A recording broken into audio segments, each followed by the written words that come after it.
Welcome guys, இது உங்கள் துருகரணி vlogs. நம்ம இன்னைக்கு இந்த சீசனில் கிடைக்கக்கூடிய அருமையான பழம் இது. அதை வச்சு ஒரு ஹெல்த்தியான ரெசிபி இப்போ பார்ப்போம். என்ன பழம் தானே பார்க்குறீங்க? அதுதாங்க பேபி ஜாக் ஃப்ரூட். இந்த பேபி ஜாக் ஃப்ரூட்டை வச்சு ஈஸியான முறையில் நம்ம ஒரு குழம்பு செஞ்சு பார்க்கலாம். ஒரு பாத்திரத்தில் கொஞ்சம் தண்ணி வச்சு நம்ம கட் பண்ணி வச்சுருக்கிற ஜாக் ஃப்ரூட்டை அதுக்குள்ளே போட்டு ஒரு அரை டீஸ்பூன் மஞ்சள் தூள், அரை டீஸ்பூன் உப்பு ரெண்டையும் போட்டு வேக வச்சுக்கலாம். ஒரு கடாய் எடுத்துக்கலாம். கடாய் நல்லா ஹீட் ஆனதுக்கப்புறம் 3 டீஸ்பூன் ஆயில் சேர்த்துக்கலாம்.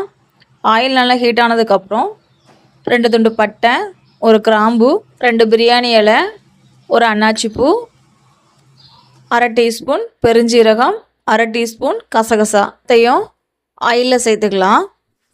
அது நல்லா பொரியட்டும். பொரிஞ்சதுக்கப்புறம் நான் 2 பெரிய சைஸ் வெங்காயத்தை சின்ன சின்னதாக கட் பண்ணி வச்சுருக்கேன். அதை ஆட் பண்ணிக்கலாம். வெங்காயம் நல்லா பொரியட்டும். பொரிஞ்சதுக்கப்புறம் 2 டீஸ்பூன் இஞ்சி பூண்டு பேஸ்ட் சேர்த்துக்கலாம். அதை நல்லா பச்சை வாசனை போகிற வரைக்கும் நல்லா வதக்கிக்கிடலாம். இப்போது 3 மீடியம் சைஸ் தக்காளி பழத்தை சின்ன சின்னதாக கட் பண்ணி வச்சுருக்கேன். அதை ஆட் பண்ணிக்கலாம். வெங்காயம் தக்காளி பழமும் சேர்ந்து நல்லா வதங்கட்டும். அது கூடவே 3 பச்சை மிளகாய் ஆட் பண்ணியிருக்கேன். இப்போ பாருங்கள், தக்காளியும் வெங்காயமும் நல்லா வதங்கிடுச்சு. இப்போ நம்ம மசாலாவை ஆட் பண்ணிக்கலாம். 2 டீஸ்பூன் மட்டன் மசாலா, 1 டீஸ்பூன் மிளகாய்த்தூள், அரை டீஸ்பூன் மஞ்சள், 2 டீஸ்பூன் குழம்பு மிளகாய்த்தூள் இவ்வளோத்தையும் சேர்த்து நல்லா பச்சை வாசனை போகிற வரைக்கும் நல்லா வதக்கிக்கிடலாம். அடி பிடிக்கிற மாதிரி இருந்துச்சுன்னா கொஞ்சம் தண்ணி சேர்த்து வதக்கிக்கோங்க. இப்போது நம்ம அவிச்சு வச்சுருக்கிற பலாக்காயை இது கூட சேர்த்துக்கலாம். பலாக்காயை சேர்த்துட்டு குழம்புக்கு தேவையான தண்ணியை ஆட் பண்ணிக்கலாம். குழம்பு நல்லா கொதி வரட்டும். அதுக்குள்ளே குழம்புக்கு தேவையான தேங்காய் அரைச்சிட்டு வந்துடலாம்.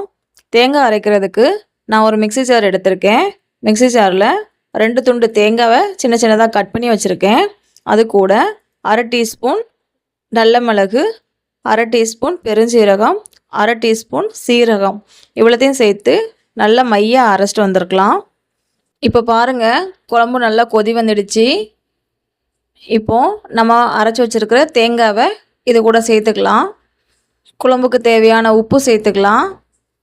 எல்லாம் சேர்ந்து நல்லா கொதி வரட்டும். ஒரு 5 நிமிஷம் மூடி போட்டு வேக வச்சுக்கலாம். 5 நிமிஷம் ஆயிடுச்சு. இப்போ ஓப்பன் பண்ணி பார்க்கலாம். குழம்பு தயாராகிடுச்சு.